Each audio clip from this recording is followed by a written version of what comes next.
Praise the lord. హల్లెలూయా.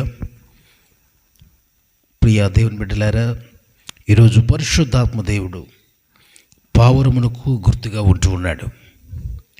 పరిశుద్ధాత్మ దేవుడు పావురానికి గుర్తుగా ఎలా ఉన్నాడంటే, యేసు ప్రభువు వారు బాప్తిసం పొంది ఒడ్డుకు రాగానే ఆయన మీదకి పరిశుద్ధాత్మ శరీరాకారంలో పావురంలాగా ఆయన మీదకి దిగి వచ్చారు. దేవుని ఆత్మ పావురం వల్లే దిగి ఆయన మీదకి వచ్చుట చూచాను అని మనం చూస్తాం.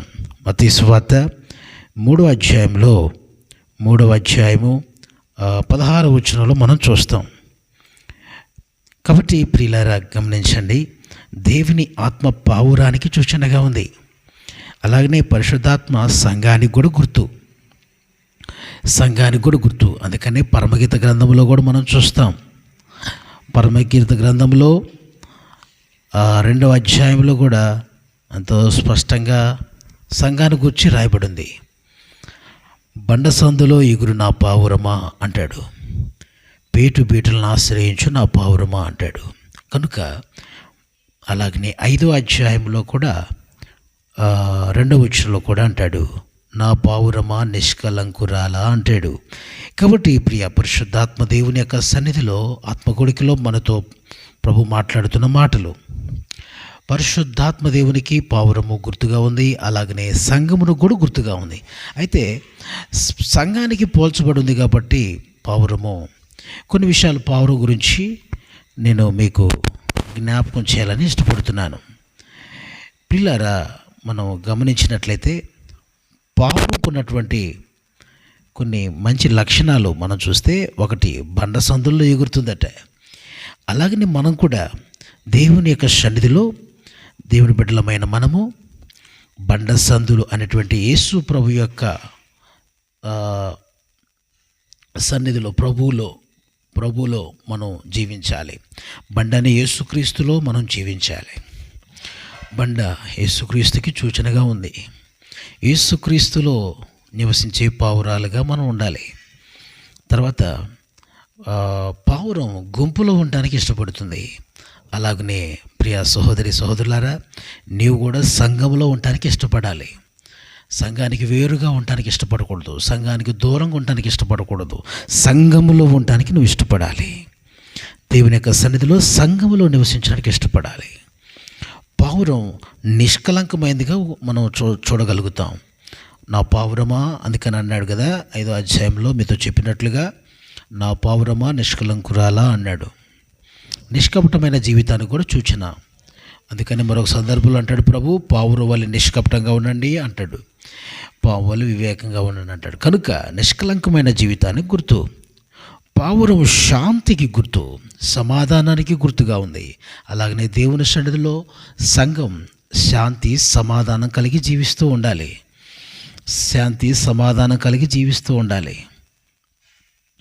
ఏమండి, అలాగనే పావురం చాలా చక్కగా నడుస్తుంది. దాని యొక్క నడక. అలాగనే దేవుని బిడ్డల యొక్క నడక కూడా చక్కగా ఉండాలి.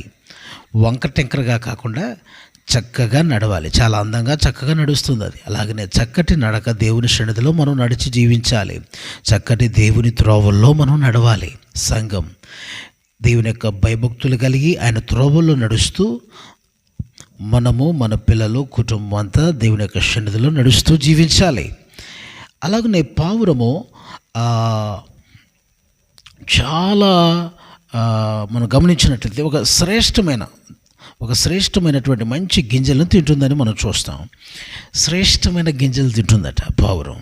అలాగనే మనం కూడా ఏ తిండి పడితే తిండి కాకుండా శ్రేష్టమైనది మంచి ఆహారం తీసుకోవాలి. అదే దేవుని జీవం కలిగిన వాక్యం, ఉన్నతమైన ఉపదేశం, ఉన్నతమైన దేవుని బోధ, అపోస్తుల ఉపదేశం బోధ మనం కలిగి ఆ బోధలో మనం ఎదుగుతూ ఉండాలి. సహవాసంలో, రొట్టె విరుచుట్లో మనం ఎదుగుతూ ఉండాలి. అలాగనే మనం చూడగలిగితే 5వదిగా మనం చూడగలిగితే ప్రియులారా, 1 సంఘం బండ సందులో ఎగురుతుంది పావురం, 2 గుంపులో ఉంటుంది పావురం, 3 నిష్కలంకమైన జీవితం జీవిస్తుంది పావురం, 4 పావురం శాంతికి సమాధానికి సూచనగా ఉంది. పావురం 5 చాలా చక్కగా నడుస్తుంది. పావురం 6 శ్రేష్టమైన గింజలను ఆహారాన్ని తీసుకుంటుంది. పావురం 7వదిగా తాను ఆ పావురం చాలా ఓపిక కలిగి చాలా దూరం ప్రయాణం చేస్తుంది. ప్లస్ పావురం ఆ వెళ్ళే దారి కూడా గుర్తుపడుతుంది. అలాగనే దేవుని బిడ్డలారా, మనం కూడా 7వదిగా చాలా దూరము ప్రయాణము చేస్తూ అది ఓపిక కలిగి ఉన్నట్లుగా మనం కూడా పరలోక ప్రయాణంలో ఉంటూ ఉన్నాం. పరలోక ప్రయాణంలో మన ప్రయాణం ఆగిపోకుండా చివరి దాకా గమ్యం వరకు మనం కొనసాగుతూ ప్రభు కొరకు మనం సిద్ధపడాలి. ఎక్కడ ఆగిపోకుండా మన ప్రయాణం ఓపిక కలిగి జీవించాలి. అట్టి అనుభవాలు కలిగి మనం జీవిస్తూ మనం ఆ పావురం కనుక వెళ్ళే మార్గాన్ని గుర్తుపెట్టుకున్నట్లుగా మనం వెళ్ళే మార్గాన్ని మనం గుర్తించాలి. మన కొరకు ఒక పరలోకం సిద్ధపరచబడిందని, ఆ గమ్యం మనం చేరుకోవాలని ఆ జ్ఞానంతో మనం ఈ లోకంలో మనం సిద్ధపడుతూ సమయాన్ని పోనిచ్చుకోకుండా అజ్ఞానుల వల్లే కాక జ్ఞానంగా నడుచుకుంటూ మనం ఓపిక కలిగి ఈ లోకంలో మంచి ప్రయాణం చేస్తూ ప్రభు కొరకు మనం సిద్ధపడాలి. అలా మనం ఎప్పుడైతే సిద్ధపడతామో ప్రభు వచ్చినప్పుడు ప్రభుతో ఎత్తబడతాం. కనుక అందుకోసమే దేవుని అభిషేకం మనకు కావాలి.